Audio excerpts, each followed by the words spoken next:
هنعمل مع بعض النهاردة الحمام الكداب القمر اللي قدامكم ده.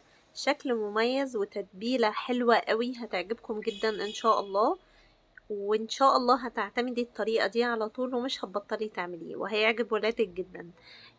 تعالي معايا على الفيديو بتاعي ونشوف عملناه ازاي، وازاي كان طري معايا بالطريقة دي من غير سلق ومن غير كيس حراري، وبتتبيلة مميزة جدا. واللحمة بصوا قد ايه هي جوسي وطرية. يلا بينا على الفيديو بتاعنا ونشوف طريقتنا فيه ازاي. وقبل ما نبدأ نقول بسم الله والصلاة والسلام على رسول الله. ويلا بينا.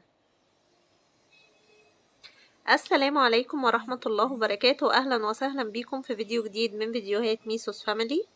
النهاردة ان شاء الله هنعمل مع بعض الحمام الكداب. اول حاجة عملتها ان انا طلبت من بتاع الفراخ الوراك يخليها لي ويسيب الجلد عليها، لان كذا مرة برضو هو خلاها وشال